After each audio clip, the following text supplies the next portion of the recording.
Thank you very much for having me here. It is a really wonderful event, and I understand you guys haven't been together in a couple of years, so I am very honored to be here and thank Judy and Tammy for getting me here and for putting this all together. And it's always great to be back in St. Paul after spending a good couple of decades working on this project. Just walking around and seeing the remnants of Hill's legacy between the Manitoba building, the Hill House, the Rail and Bank building, the Stone Arch Bridge, and my hotel was across from the reference library. It just exudes this history that I've been so enamored with for so long.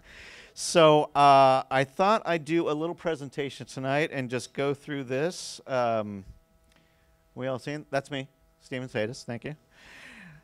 And I'm from Seattle, and I've been a filmmaker for quite a while now. There's some of the I've done about a dozen documentaries, and these are some that have been broadcast on our PBS in Seattle and Oregon and whatnot. So I'm really fond of this quote. Most men who have really lived have had their great adventure. This railway is mine.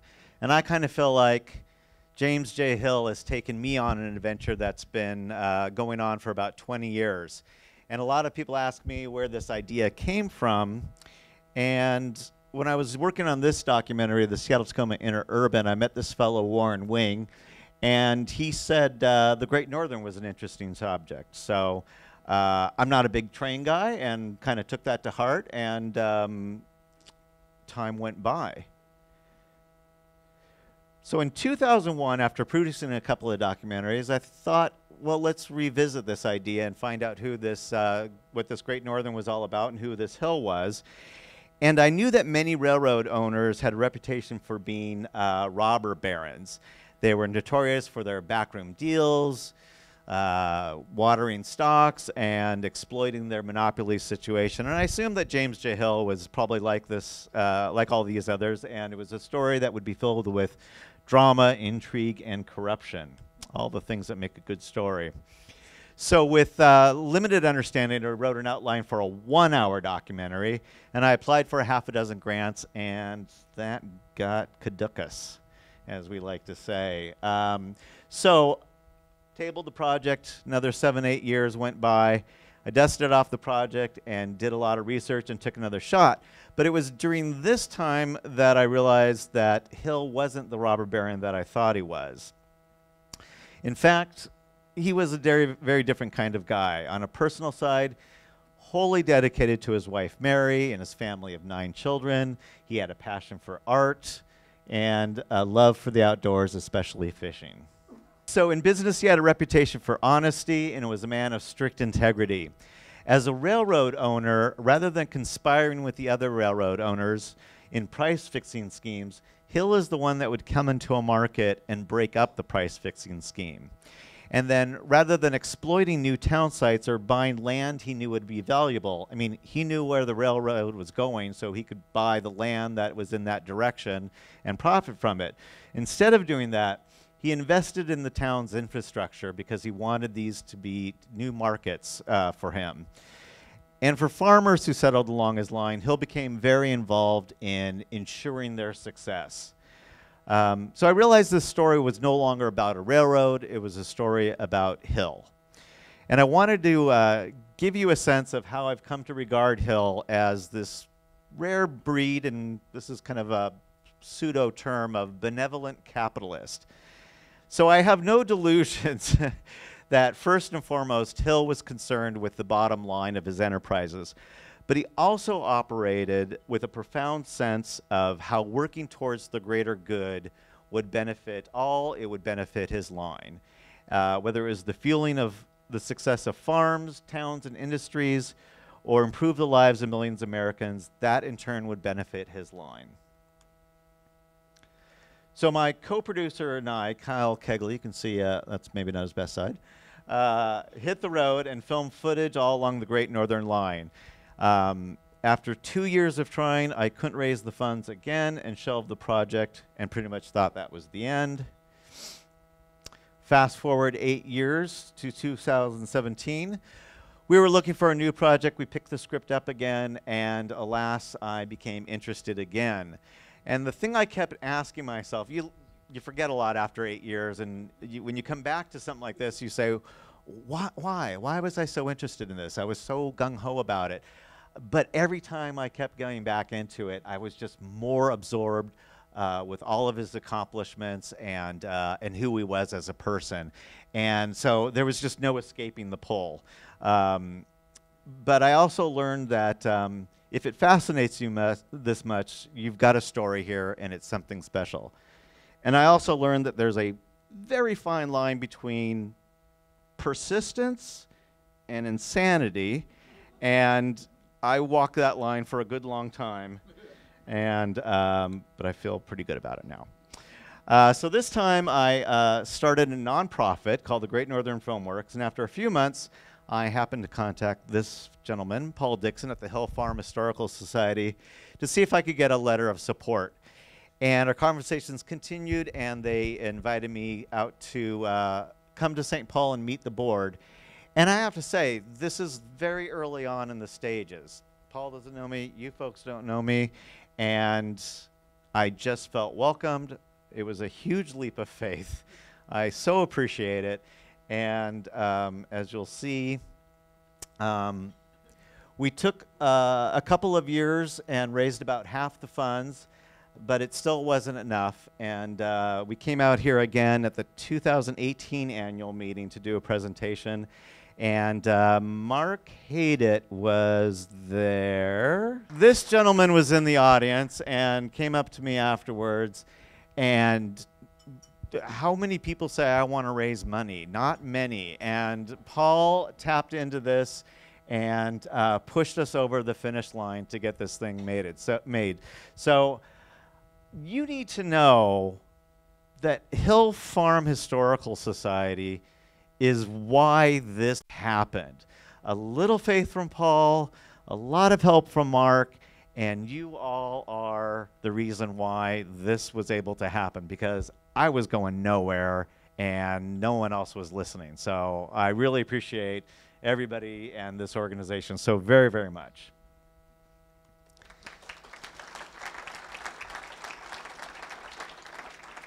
So over the next 5 years, we realized that the story went far beyond just a man who built a railroad. Through the course of Hill's life, we found that he always seemed to be at the center of so many events and policy changes that there was an opportunity to broaden this story beyond just a man and a railroad and illustrate how our country evolved over the course of the Gilded Age to the Progressive Era. So the documentary was again expanded from 1 to 2 to now it's 4 hours. We filmed a total of 27 interviews in 6 different states, edited the 245 minutes, did the recording with a fellow named Clay Jacobson, who did the narration, and mixed all the audio and sound effects. And then in September 22, we finished, and we have been working on getting that out there and getting some press, and that has been going well.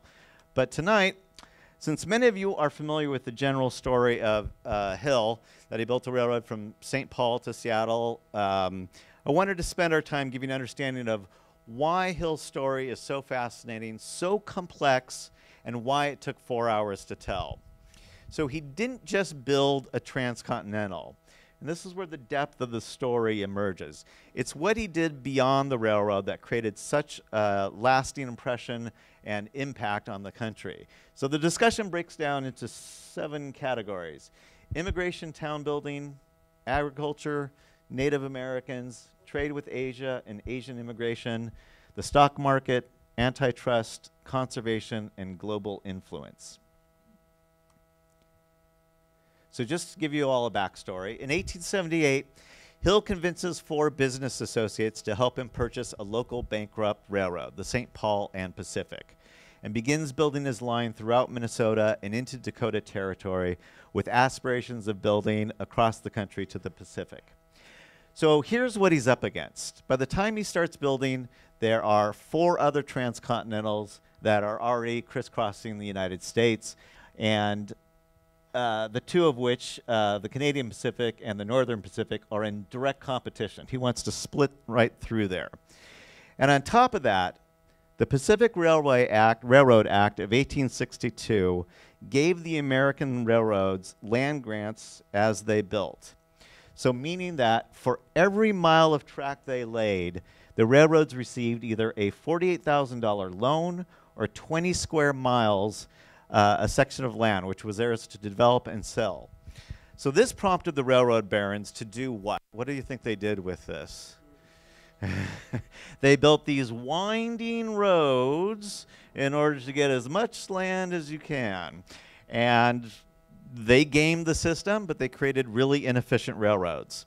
So Hill has to make the land along his... So by the time Hill enters the game, there's no land grants anymore. There's no loans, there's no land grants. He has to build this thing, make it profitable, build more, make it profitable, and continue to build more.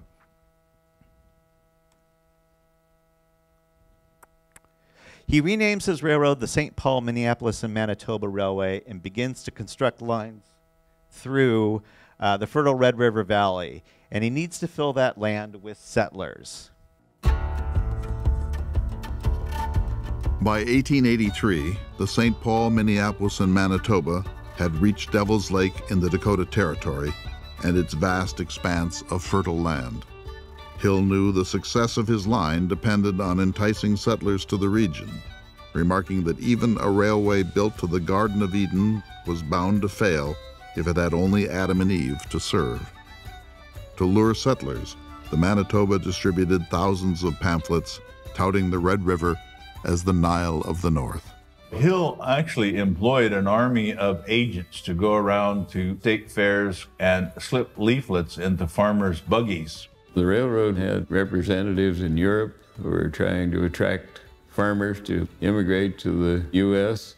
Immigrants for all railroads that were in this part of the world, absolutely essential. The late 19th century was a time of great belief in a hierarchy of races and ethnicities. And of course, at the top were the Northern Europeans. And so he sent Max Bass out to Germany and Scandinavia to recruit settlers. There was some ethnic arrogance in this. He saw that the potential was greater among Northern and Western Europeans to come and be productive quicker than perhaps other ethnics would be. He was very effective working with steamship companies and Eastern railroads so that when people got on the vessel at Oslo, let's say, they had a ticket that would run all the way through to North Dakota or wherever. Oftentimes, resettling whole villages. According to one story, Hill actually had a boxcar outfitted as a church, and he had a steeple that could be placed atop the boxcar. You had a built-in community if you brought a whole congregation. By the time of the next U.S. Census in 1890, Scandinavians and Germans accounted for 44% of the Midwest population, forever altering the region's ethnic mix. This is a 1900 map of the region and shows the Scandinavian immigrants at 25%. And this is 2012, which shows a 40 to 68% Scandinavian ancestry. So I just keep thinking about the impact of that effort to bring Scandinavians and Germans and stuff, and how much, I mean, really, it's just all packed right in here. So how many of you are of Scandinavian or German descent? How does anybody can trace their story to coming to the country and farming and being on one of the railroads? Yeah? Yeah. In fact, my partner, we didn't realize this going into it, but his family came over from Scandinavia and ended up in North Dakota, and then took the train as far west as it would go and ended up in Everett. So he didn't even know that, and so it was part of our story. So in 1886, Hill's line has reached Minot, Dakota Territory. It needs to build across the Great Plains in territory that's not as fertile as the Red River Valley. And so how is he going to create revenue to feed his line?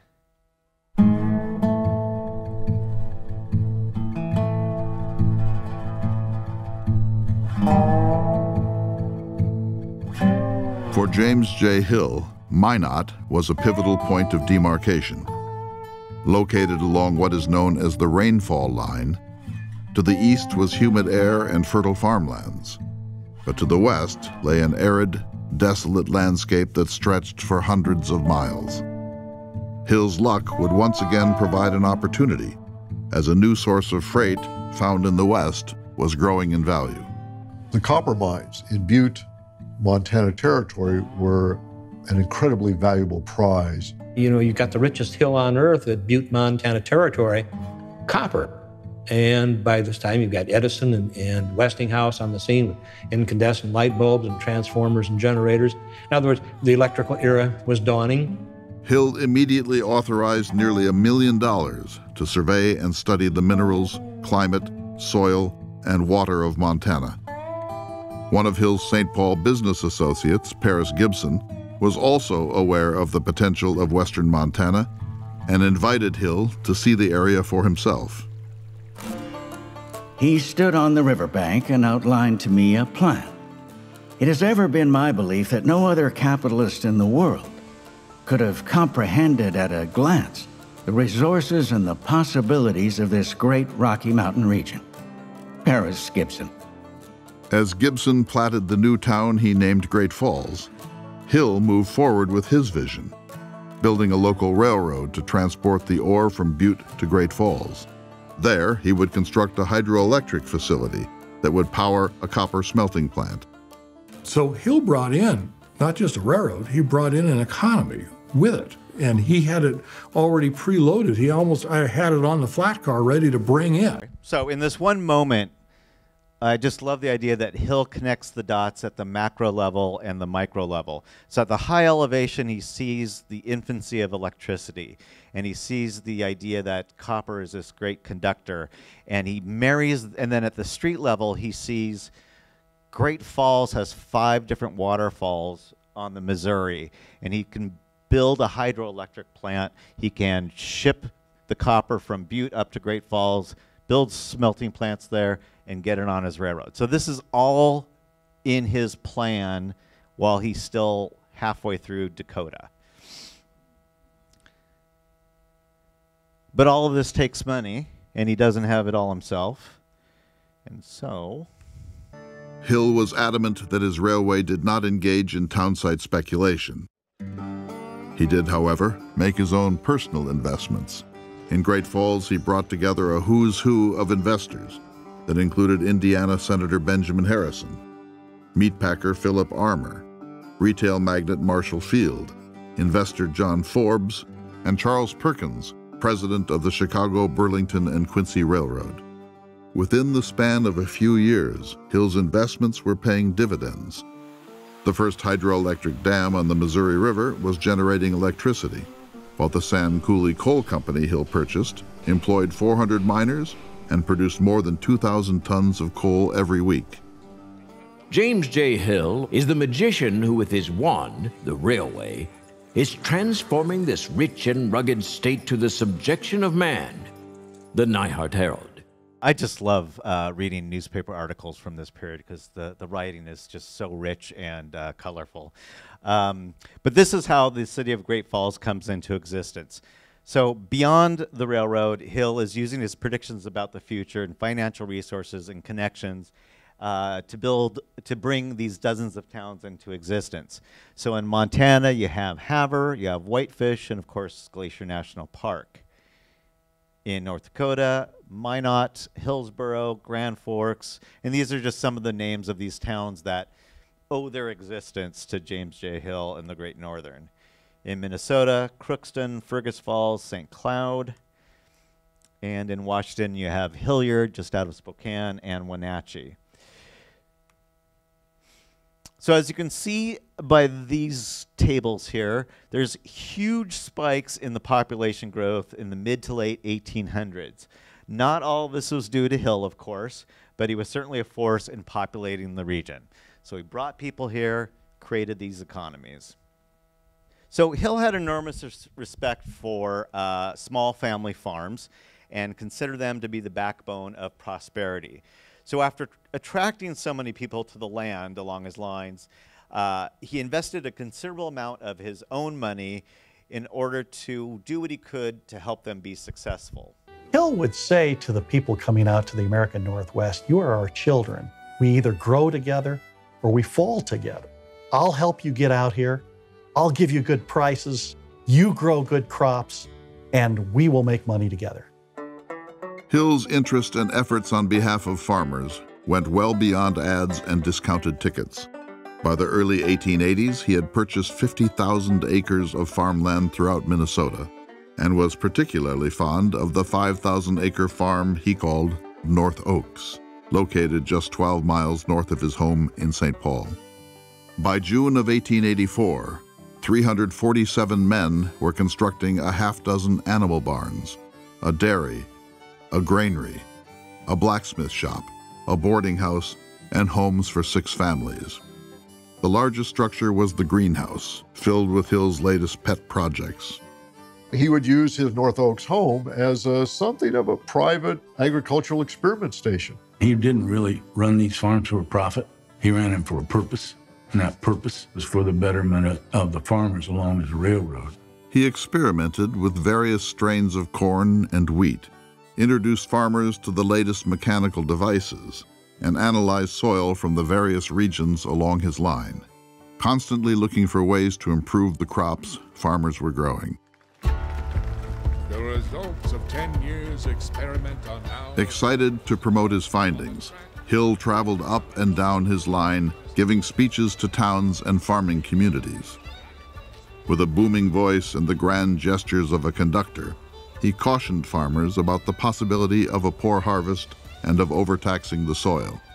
He wanted them to protect their investment and urged them to diversify their holdings by not just growing a variety of crops, but raising livestock as well. A man who played the fiddle with one string didn't make much music, and I thought it would help them get another string to their bow. James J. Hill. Hill also launched a husbandry program to breed a dual-purpose cow that could produce both more milk and offspring that yielded better beef. They were also bred to be tough enough to withstand the cold temperatures of northern states. To improve his stock, he sent agents across the Atlantic to buy more than 800 head of Europe's finest cattle, sheep, and hogs. So from Scotland and England and Germany, he imported animals. Some bulls he'd buy for $5,000. I think one was as high as $15,000. That's like $250,000 today. Mr. Hill has established here not merely a private collection for his own satisfaction, but a livestock nursery for the whole Northwest. From the stables at North Oaks have gone animals that will diffuse the blood of thoroughbreds through all northern Minnesota and Dakota. Bradstreet's Journal, 1886. Over the next several years, he gave farmers some 7,000 head of cattle. He would allow one farmer in each county along the railroad to have one of these prime bulls that were worth more than their farms were, to interbreed with the existing stock in those areas. Dear Madam, I am glad to learn that the bull is doing so well, and I feel sure that from his breeding, he will lay a good foundation of better stock in your district. Yours very truly, James J. Hill.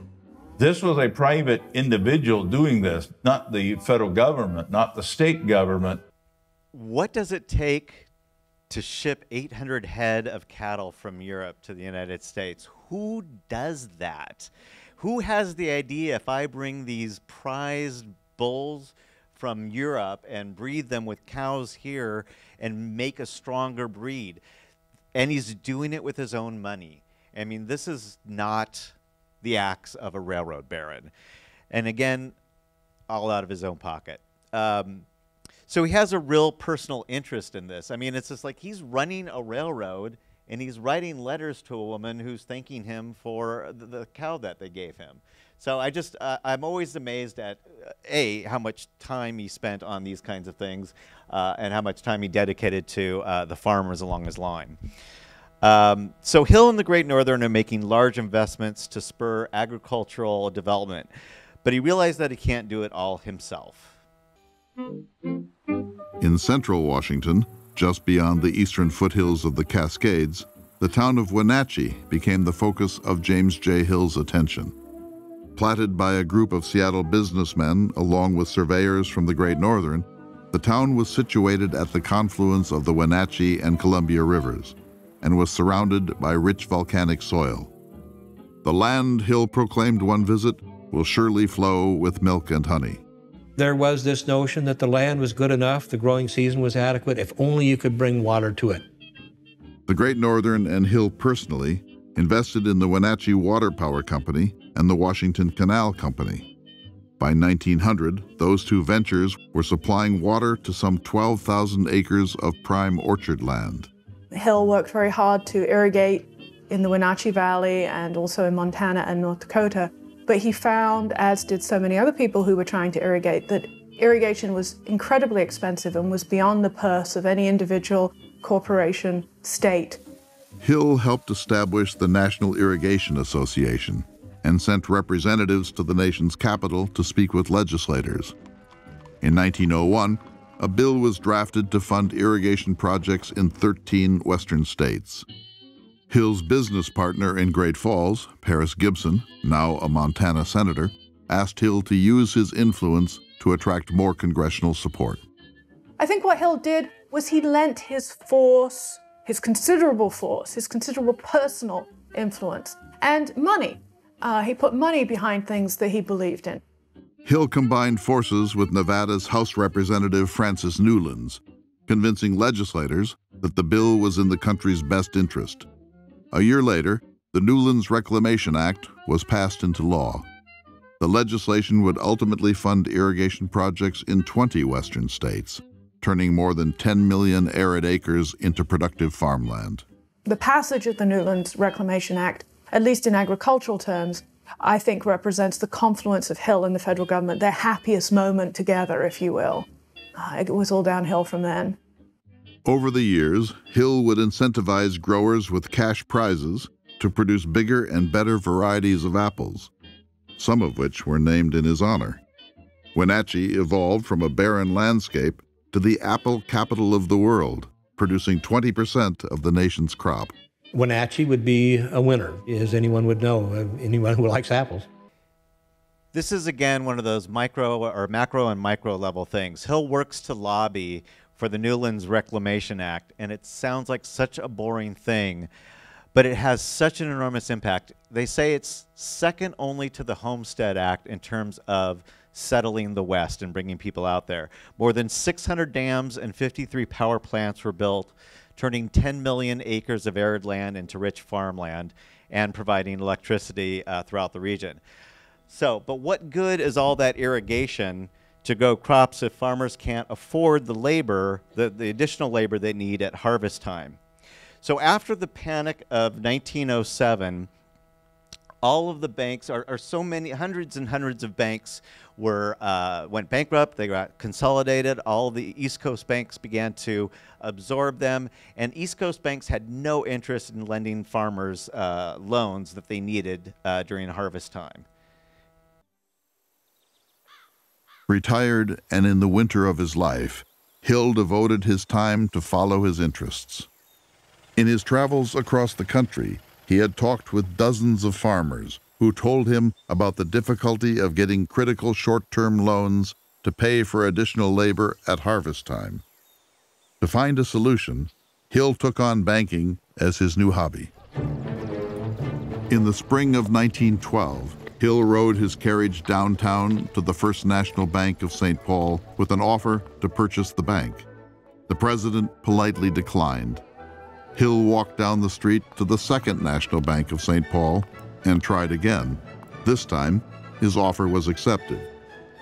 He returned to First National and told the president he would now need to transfer all of his personal and railroad business to Second National. The bank president reconsidered and accepted Hill's previous offer. After spending the equivalent of more than $100 million, Hill merged the two banks together a year later. He added an agricultural department to his bank and staged regional farming contests with the slogan, "Corn and cattle contribute capital for bigger bank balances." In 3 short years, farmers received 10 times the number of loans from Hill's First National Bank.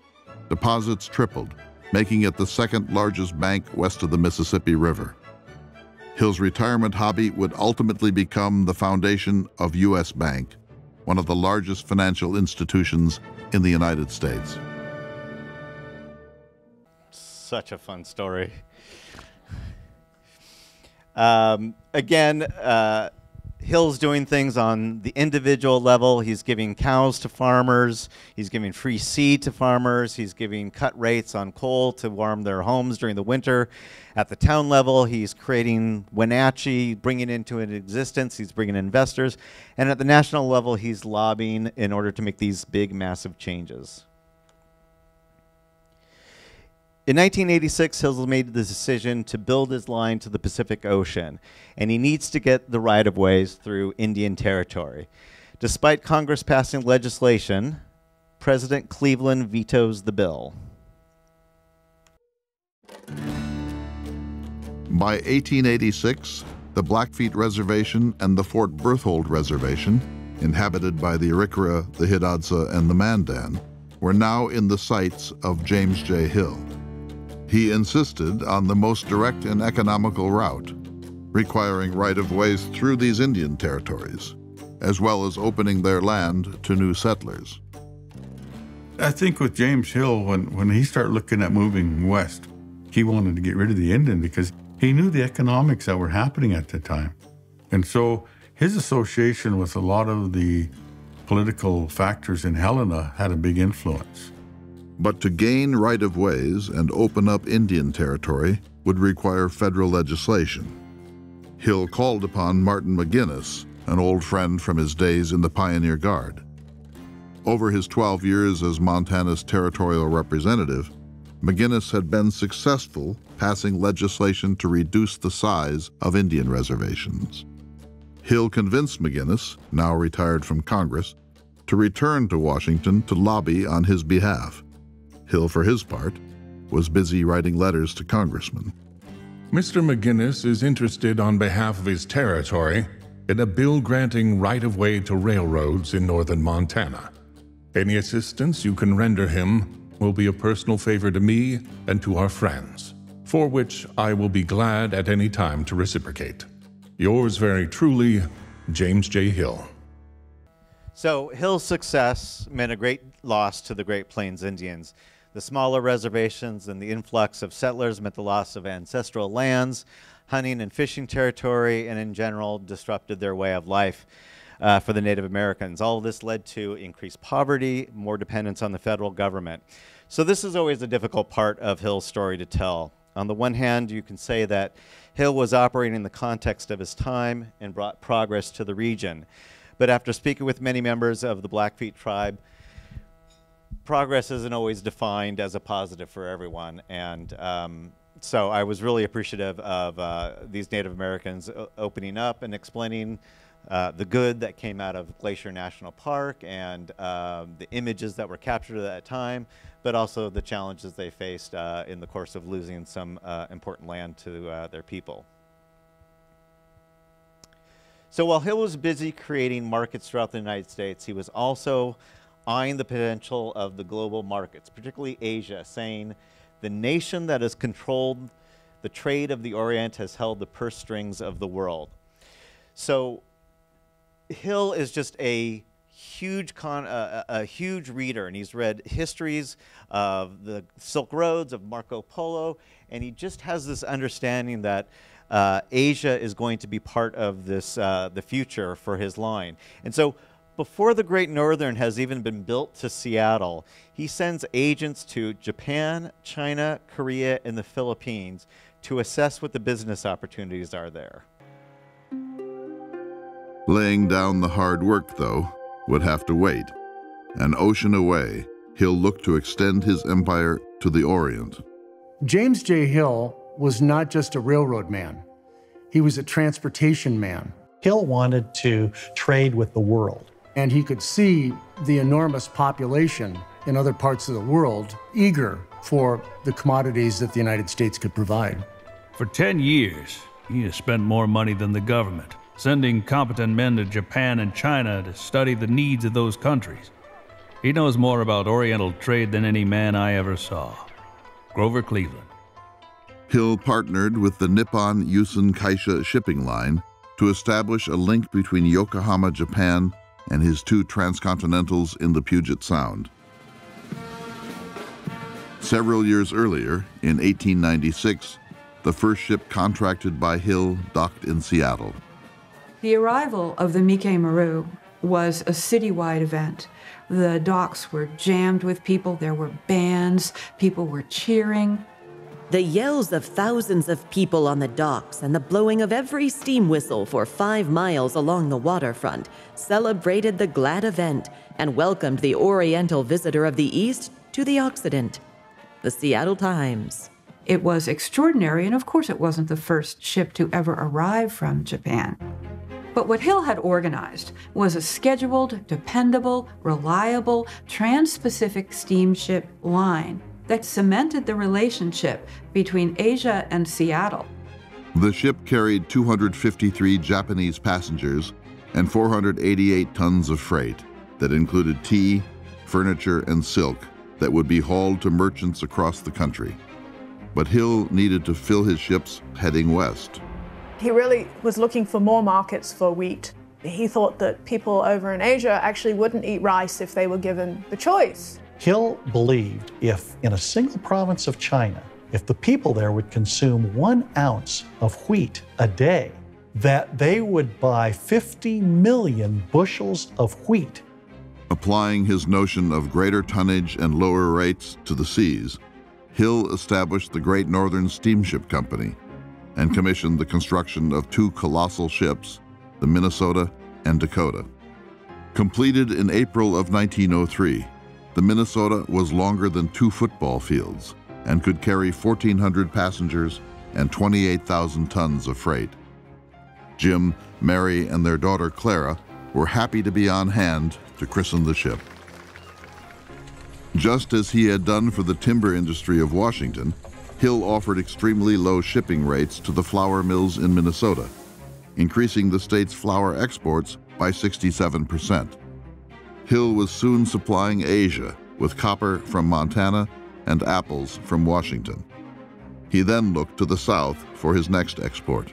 Hill offered to send the Japanese cheap American cotton and deliver it to them free if they would try it.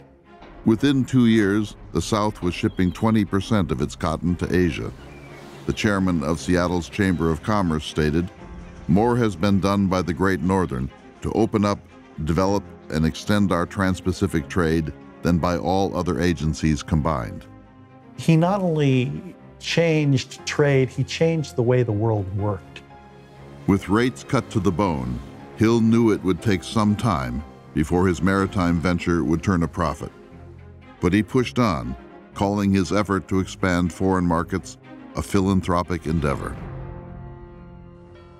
God, I love those old political cartoons. There's so many stories in that one picture. So while Hill is establishing a consistent trans-Pacific shipping business, he continues to build track throughout the country, mostly in the Northwest, but he needs inexpensive labor. The Chinese Exclusion Act of 1882 had cut off the flow of Chinese labor in America. Japanese businessmen and Seattle residents Tetsuo Takahashi and Otataka Yamaoka saw an opportunity. They established the Oriental Trading Company in 1898, and within a year had a contract with the Great Northern to recruit 2,500 Japanese laborers. The Russo-Japanese War had just ended in Japan, and there was hard economic times. And these young Japanese men had heard through the trading companies and the recruitment offices that money was plentiful and they could make it easily and either send it back to Japan or make enough money after a few years and go back to Japan and to help their families. These first-generation immigrants, known as Issei, traveled for 3 weeks on cramped steamships. Passports were often forged, and immigration officials were paid an unofficial head tax to ensure that all were admitted. America's newest arrivals were housed in detention centers known as immigrant halls, with thick wire on the windows to prevent escape. They were charged 90 cents each day for meals and a bed until a job opened up. The Issei crews worked separately in their own gangs, overseen by a Japanese boss. The working conditions on the railroad were often very harsh and forbidding. The Japanese immigrants were often assigned the most dangerous and the most difficult jobs. And despite the difficult work, more and more Japanese immigrants arrived. At its peak, the Great Northern employed more than 5,000 Japanese workers. The addition of this independent workforce weakened unions and stirred racist rants that were amplified in the press. The Seattle Union Record threatened that Jim Hill will have Japs as yardmen, engineers, and conductors if a check is not put upon his career of greed, while the Labor Journal reported that Everett is fast coming to the front as a union town, and anti-Jap agitation is the chief incentive, and it is a powerful one. Of the workers who were able to pay off their debt to the Oriental Trading Company, many found work elsewhere. Kisaburo Shiosaki was one such laborer who repaid his debt and married a woman from his hometown. They settled in Hilliard, Washington, and opened a laundry business, best known for cleaning tough grease stains from railroad uniforms. As the Japanese men, the Issei, settled in, they were also interested in starting families. So their parents typically arranged their marriage back in Japan with young women they hadn't met. And the only way they had to identify each other was with photographs they exchanged through the mail. And so once they arrived, they had to find their prospective husbands by looking at the photograph and looking in the crowd and sort of matching that up. In fact, that was my grandmother's experience. Like the influx of Scandinavians to the Midwest, the railroad changed the cultural mix of many West Coast cities. Between 1880 and 1910, Seattle's Asian population grew from 2,000 to 23,000, a trend that would continue, turning the Asian community into the largest minority population in the city. So I didn't know that about his grandfather when we selected him for the interview. It was just a wonderful happenstance. So again, if we were to look beyond the railroad, in this instance you have this influx of Asian immigrants that altered the ethnic mix of Washington. And in terms of trade with Asia, Hill turned Seattle into this international port city. He was again at the forefront of creating new markets, opening the doors to Japan and China, which would become two of our biggest exporters and importers or trade partners today. So in 1895, Hill had combined forces with J.P. Morgan to buy the Northern Pacific.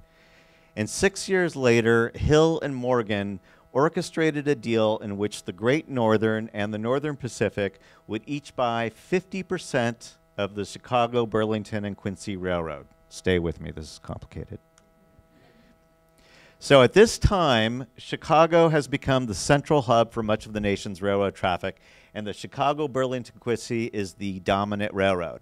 And a fellow named Edward Harriman, who owns the Union Pacific, the Central Pacific, and the Southern Pacific, also wanted the Burlington and is furious that Hill had purchased it.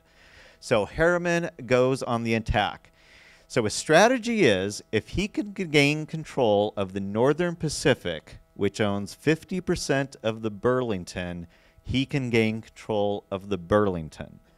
So Harriman begins to secretly buy shares of the Northern Pacific, but Hill catches on. So the market opens Monday morning on the floor of the New York Stock Exchange, and it is a howling, physical mob. It is panic. All hell breaks loose. By Tuesday, the Hill-Morgan faction breathed a little easier, thinking they had purchased enough of the needed shares to maintain their majority. But the Harriman forces, in their panic, continue buying. They start buying at any price. Buying to the point where more shares of Northern Pacific are purchased than exist. The Northern Pacific market had been cornered, causing the first modern-day panic on the New York Stock Exchange.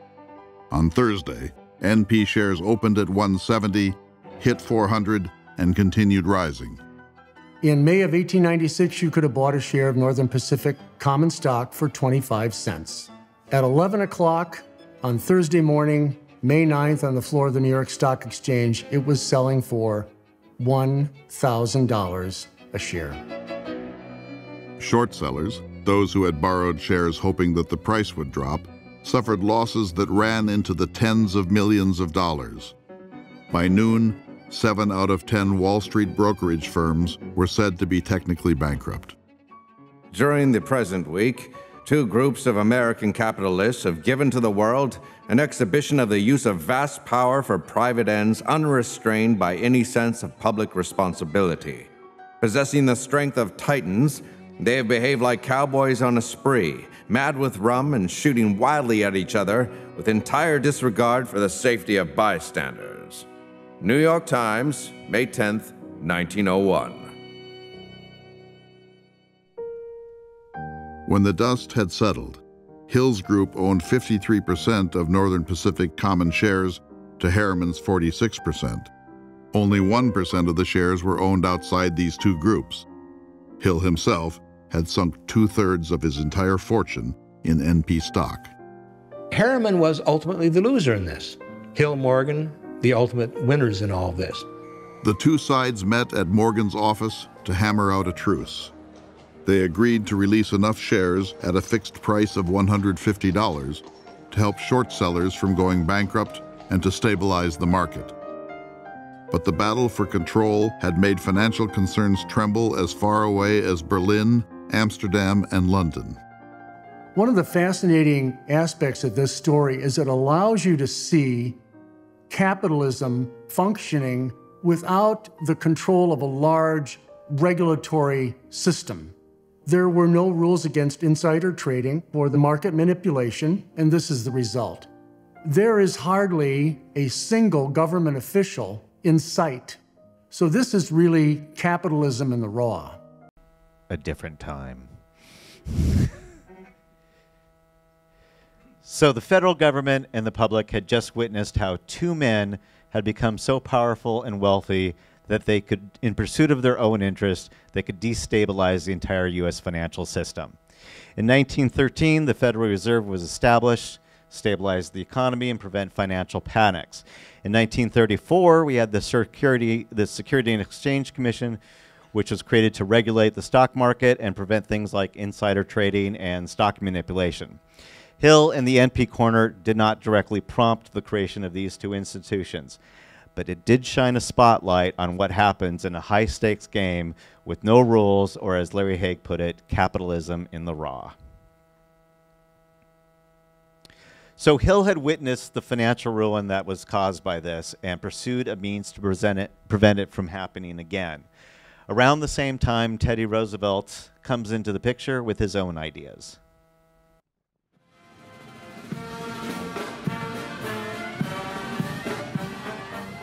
On September 1st, 1901, Vice President Theodore Roosevelt gave a stirring speech at the Minnesota State Fair. First uttering his foreign policy maxim, "Speak softly and carry a big stick." Roosevelt then contradicted President McKinley's hands-off attitude towards business, shouting to the crowd that the state, and if necessary the nation, has got to possess the right of supervision and control of these great corporations. The line stirred a rousing response, and Roosevelt knew he had struck a chord. Now, this is 1901, and this is the very year that Theodore Roosevelt would become president following the assassination of William McKinley. And Theodore Roosevelt was a very different kind of president than William McKinley. Hill was immediately interested in checking the pulse of the new president and requested a meeting. On November 2nd, the 2 sat down for dinner and conversation that lasted until 11 p.m. Hill explained the long-term benefits his railroads would continue to bring to the American West. The young president listened politely, but his disdain for unscrupulous industrialists and unchecked corporate power did not weaken. James Jerome Hill and John Pierpont Morgan had come perilously close to losing control of the Northern Pacific. Rattled by the financial chaos all of this had caused, Morgan invited the Little Giant and the Empire Builder to the Metropolitan Club to discuss a plan Hill had envisioned 2 years earlier. Hill's attorneys had created a detailed blueprint for a new kind of entity called a holding company, in which the stock of his 3 railroads could be held. The structure would allow them to operate as separate and competitive entities, but the sheer size of the trust and the primary reason for its existence was to protect Hill's lines from hostile takeovers. Harriman agreed to the reorganization, converting his Northern Pacific stake into shares of the newly incorporated Northern Securities Company, with Hill named president and chairman of the board. Valued today at $12 billion, Northern Securities became the second largest company in the world, trailing only Morgan's colossal U.S. Steel. Life magazine quipped that God made the world in 4004 B.C., but it was reorganized in 1901 by James J. Hill, J. Pierpont Morgan, and John D. Rockefeller. So speak softly and carry a big stick. Did anybody know that that was uttered at the Minnesota State Fair? Very interesting. So Roosevelt felt that giant corporations had gained too much power and that the federal government needed to protect the public. So Roosevelt asked his attorney general to find a company that he could pursue under the Antitrust Act. And the Antitrust Act was basically a toothless act that was very vague and didn't have any sort of real parameters around it. So it had never been really tested. And it was really left to the courts to decide what was too big and what was unfair. The U.S. Attorney General, Philander Knox, brought a suit against Northern Securities in St. Paul, and within weeks, Washington State filed similar charges. I do not hesitate to let anybody from Washington know that I am thoroughly disgusted with the conduct of your people. It was the exceedingly low rate on lumber that made it possible for the lumbermen of Washington to do business. James J. Hill. Defeated in the U.S. Circuit Court in St. Paul, Hill appealed the ruling. That case, one of the most celebrated cases of the progressive era at the turn of the century, goes all the way to the Supreme Court.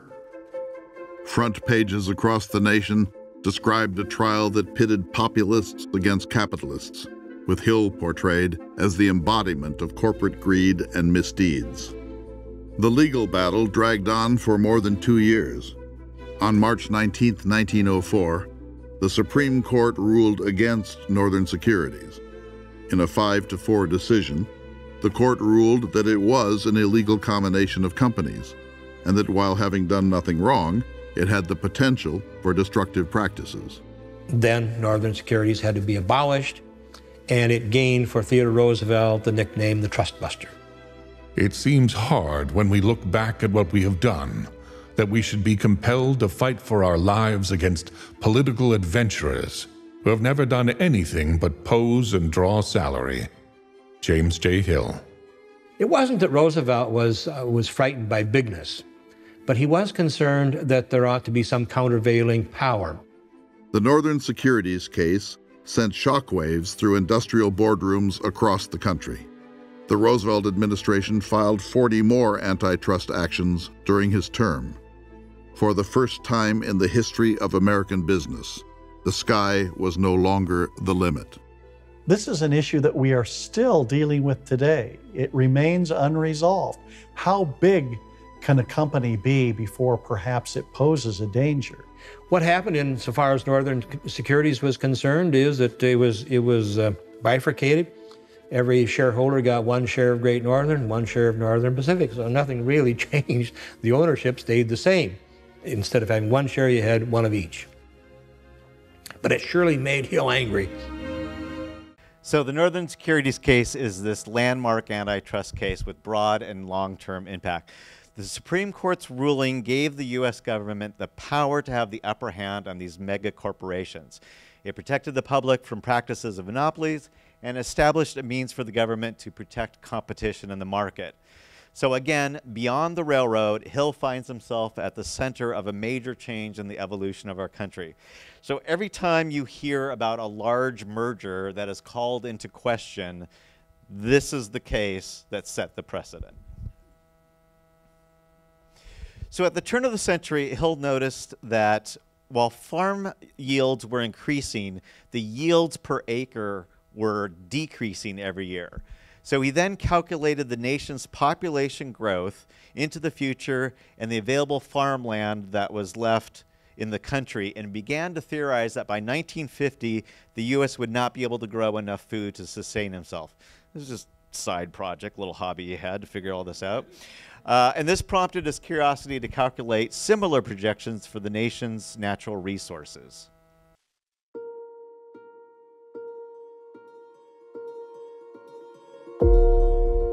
Throughout his career in railroading, Hill had cultivated industries that tapped into the nation's natural resources.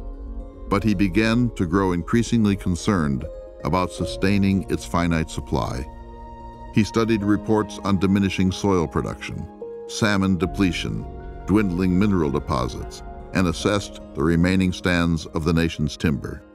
Maybe it wasn't the John Muir in him that he was worried about. It was, where am I going to get my next car shipment if these guys cut so fast? And he saw that firsthand. There was boom followed by bust because nobody knew how to do a sustained anything. Hill was a man of the hour, of the day, the balance sheet for the coming month, but he also had an extraordinary ability to extrapolate into the future. Hill then presented his findings at the Minnesota State Fair. The sum of resources is simple and fixed. From the sea, the mine, the forest, and the soil must be gathered everything that can sustain the life of man.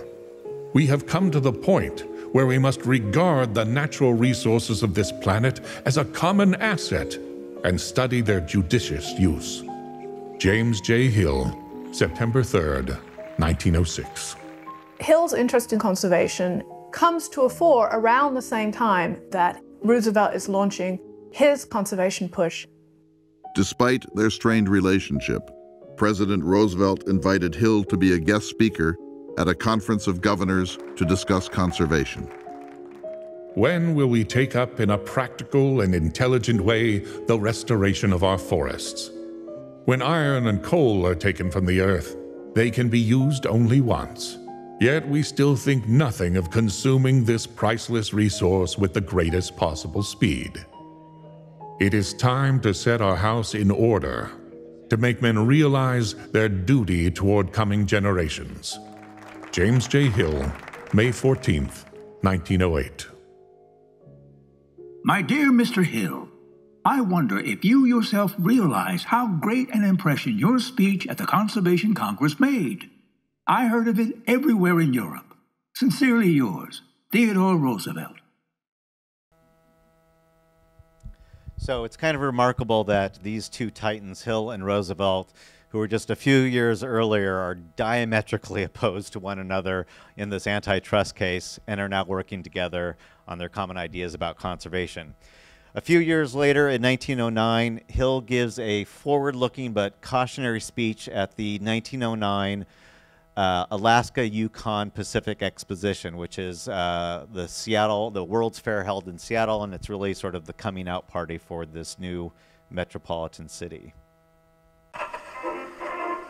The city welcomed guests from around the world and chose James J. Hill as the keynote speaker for the opening day ceremonies.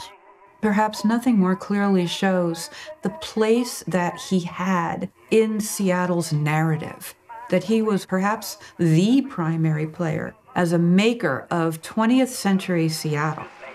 The crowd of 20,000 enthusiastically greeted Hill in the amphitheater as the band struck up a rousing rendition of "We Won't Go Home Until Morning."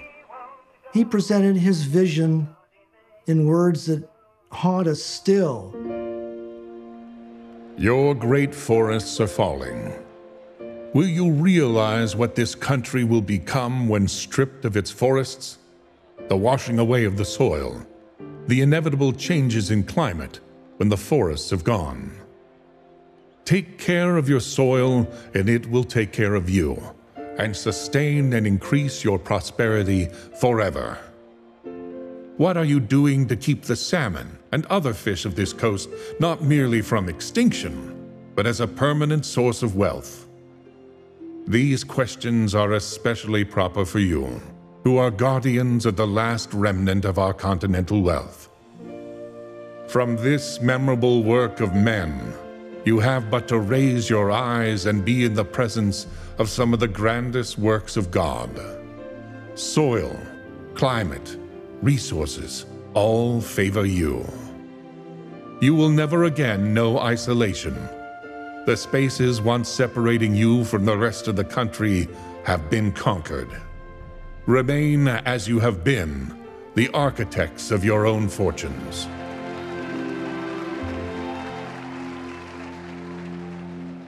I discovered this photo and didn't realize for several weeks that Hill was actually in the picture.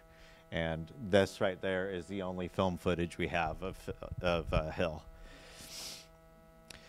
So I'm always astounded by Hill's use of the phrase, the inevitable changes in climate. This is 114 years ago, and somehow he's taken in enough information to understand the trending impact of climate change. The conservation movement launched by Roosevelt and supported by Hill would spur the idea of preserving natural wonders of the United States and the creation of national parks across the country, as well as bringing enlightenment to the public that our natural resources are finite and will run out if we don't adopt sustainable practices. The last topic speaks to just how far beyond the railroad Hill's influence has come. In the fall of 1915, Hill's final act would be played on the world stage. The European continent had been engulfed in the Great War for more than a year. Britain and France were growing more and more financially unstable and sent a delegation to the United States with the hope of securing a $1 billion loan. The delegates met in New York with several prominent American bankers who invited Hill to attend.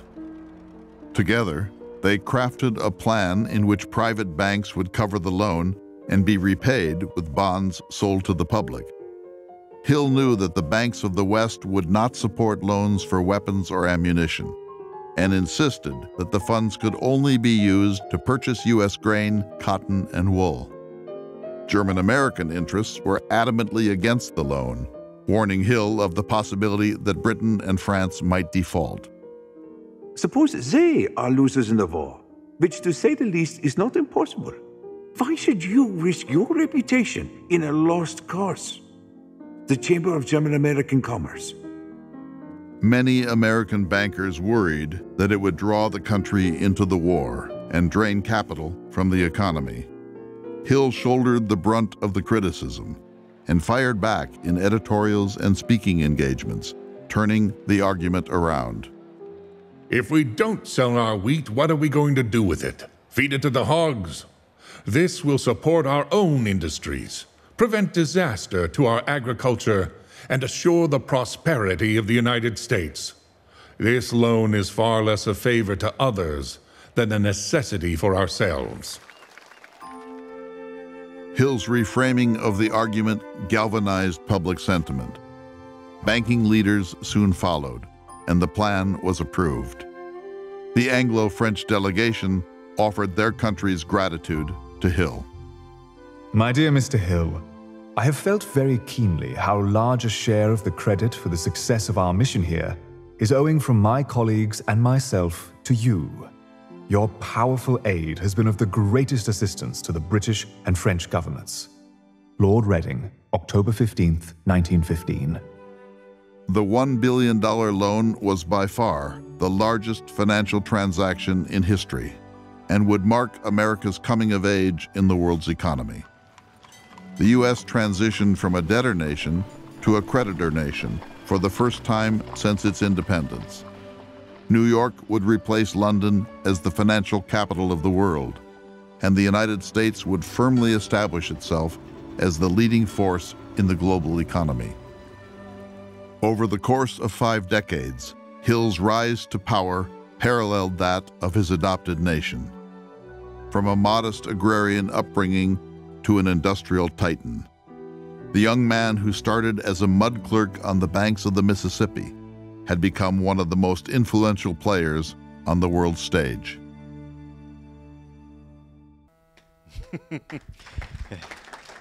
Yeah. So the thing that sticks out for me is when you learn about major historical events, you already know who wins and loses, and you forget that sometimes that those living in those times have no idea what the outcomes will be. So during the Revolutionary War, you forget that if the colonies had lost, every one of those people that had signed the Declaration of Independence would have been hanged for being traitors to the British Crown. I can remember watching the Civil War in, I think, '92, the Ken Burns documentary, and he was on the Jay Leno show, and he was asking him some questions. At one point, Leno says, interrupts him and says, "I'm still watching it, don't tell me who wins." And I think that that's just the wonderful thing about this letter that we happen to find from the German-American consulate that says, suppose they, the Allies, are losers in the war, which to say the least is not impossible. Why should you risk your reputation in a lost cause? So if the Allies lose the war, countless U.S. banks will fail because the British and French will default on their loans, and Hill, being the most vocal advocate for the loan, will certainly have to bear the brunt and be the target for the economic ruin in the U.S. So despite the risk to himself, Hill puts his entire legacy and everything he has accomplished on the line for the greater common good and what is in the best interests of the United States. But the Allies do emerge victorious, and the loan has enormous impact on the trajectory of the U.S. So I don't know if you caught that. So after 139 years since its founding in 1776, the U.S. had been in debt to other countries. And in 1915, for the first time in its history, because of this loan, the U.S. became a lender, a creditor nation. So that loan created demand for American goods, helped the growth of the U.S. economic power. It helped establish the U.S. dollar as the dominant international currency, and America as the center of the financial world. So this final act of Hill says everything about the kind of individual he was throughout his life. His North Star was always pointed towards the greatest common good, whether it was working to ensure the success of farmers who settled along his line, spurring new towns into existence, stimulating the growth of an industry, or changing the mindset about sustaining our natural resources.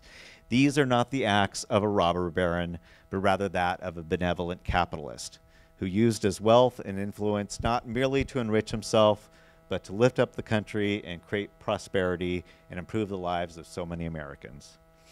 That is James J. Hill.